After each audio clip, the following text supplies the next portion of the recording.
What's next? I'll tell you what's next. David Letterman. David Letterman. For the last 4 days, this is all I heard about. David Letterman this, David Letterman that. I'm sick of it. Don't you people realize this was a publicity stunt by David Letterman? David Letterman went on his own show, said he was being extorted because he was sleeping with members of his staff. And then for the next 4 days, all he did was apologize. Did he apologize for sleeping with members of his staff? No. He apologized for breaking the freaking story. Well, here's an idea, Dave. Shut up, and maybe the story will go away. Do you think anybody cares that he slept with members of his staff? I mean, we're in the age of Elliot Spitzer and Bill Clinton, Octomom and Johnny K. Placide. Do you think a freaking TV talk show host sleeping with members of his staff is newsworthy? It would be newsworthy if David Letterman wasn't sleeping with members of his staff. I thought this reason to become a freaking TV talk show host, so you could sleep with hot members of your staff. If David Letterman really wanted a job where he only worked 2 hours a day, the whole time he spent apologizing for everything he did wrong, then he went home to his wife, he should have ran for freaking president. Here's the top 10 reasons you shouldn't watch David Letterman anymore. He sucks! Would somebody tell this guy the only person still talking about him is freaking him? Move on, Dave! We get it! You're a loser! Move on!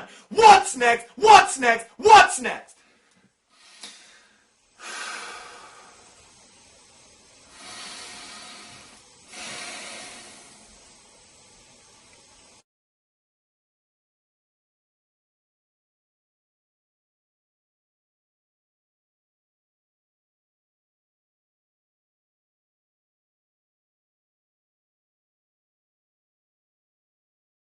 What's next? I'll tell you what's next. Barack Obama won the Nobel Peace Prize. Barack Obama won the Nobel Peace Prize. Are you freaking kidding me? Are we living in an alternate universe? Are we in Bizarro land? Somebody pinch me because I'm having a freaking nightmare. I know what you're all saying. Bob, why are you so upset? The Nobel Peace Prize doesn't mean anything. Al Gore won it. Jimmy Carter won it. It's useless. It's like winning a gold medal in the Special Olympics. Nobody cares. Well, you know what? I care. This is an insult to every living, breathing person in this freaking world that this guy gets an award for doing nothing. Absolutely freaking nothing. This is like giving somebody a high school diploma on their first day of kindergarten. Are you freaking kidding me? What do? Do I open the paper tomorrow? Do I turn on the news and find out that Snap, Crackle, and Pop won an award for culinary excellence? Do I see that Roman Polanski won an award for all the great work he's done with children over the years? How about Kaylee Anthony's mom? Is she going to get Mother of the Year? Mary Kay Letourneau, Educator of the Century. Are you freaking kidding me? Barack Obama won the Nobel Peace Prize for what? For what?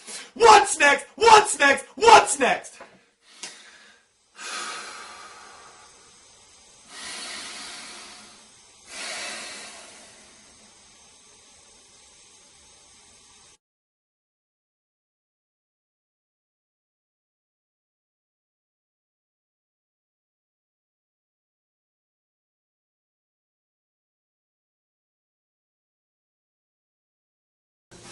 What's next? I'll tell you what's next. The New York Yankees just signed a new pitcher, CC Sabathia. They're paying him $160 million over 7 years. $160 million over 7 years to one guy. I guess the economic crisis hasn't touched the Yankees. I guess the New York Yankees aren't bothered by the economic crisis. Wrong. The New York Yankees took $900 million from the taxpayer in order to build a new stadium. They need another $300 million from the taxpayer in order to finish the new stadium. Meanwhile, they're paying $160 million to one guy. You know what else is going on in New York City? We can't afford to pay cops. We can't afford to pay firemen. There was supposed to be a class of NYPD recruits going in last month. It was canceled. There was supposed to be a class of FDNY recruits going in next month. It was canceled. We can't afford to pay police. We can't afford to pay firemen. Yet, we can give $1 billion to a multi-billion-dollar organization to build a stadium so one guy can stand in it and get paid $160 million to throw a ball into a freaking mitt. Are you kidding me? Then you got the freaking GM and Chrysler asking for money from the taxpayer. Forget about asking money from the taxpayer.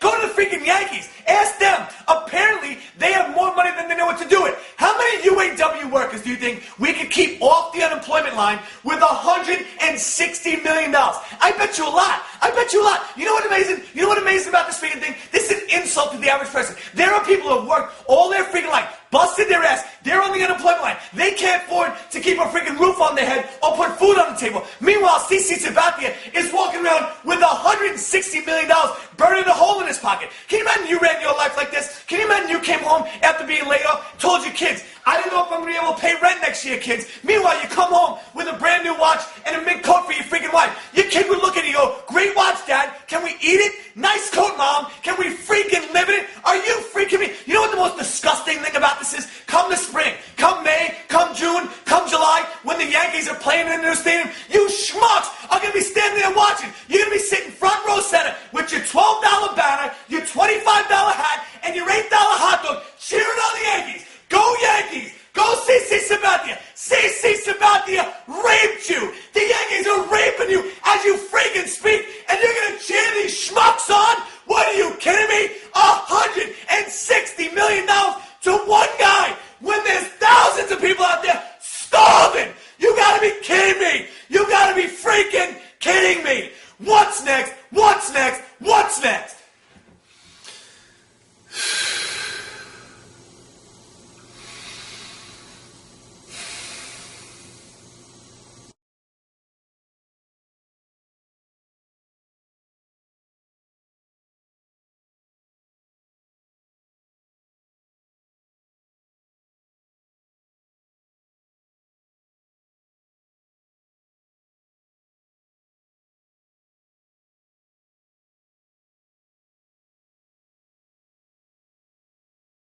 What's next? I'll tell you what's next. The public option. The public option. The healthcare bill is going back to Congress. It's going back to Senate. And from what I hear, it's going to include a public option. Why? Nobody wants a public option except the freaking Democrats. And why do Democrats want a public option? I'll tell you why. Because Democrats feel it's their right to spend your money. You're too stupid to spend your money. They have to spend it for you. This is exactly what happened with Social Security. 70 years ago, a government run by the Democrats felt the American people were too stupid to prepare for their retirement. So they forced you to put money away. Give them money every week. They'll save it for you. And when you retire, the government will take care of you. But in 70 short years, the government pissed your money away. Now Social Security is bankrupt. Every penny you put into Social Security from this day forward, you might as well flush down the freaking toilet. You're never going to see it again. And that's what's going to happen with government-run healthcare. It's going to start off as an option. You have an option to take it. But pretty soon the government is going to put the private companies out of business. Then it's not going to be an option anymore. They're just going to start taking the money right out of your check. And they're going to use it for wars. They're going to use it for going green projects. They're going to use it for illegal immigrants. And one day you're going to find yourself laying in a hospital bed, feeling like you just got hit by a Mack truck. And the doctor's going to come over to you with a bill. And you're going to say, Doc,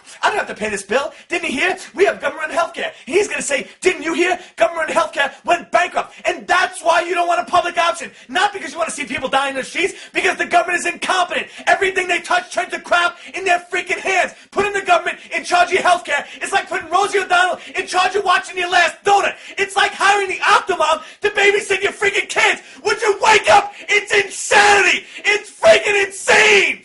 What's next? What's next? What's next?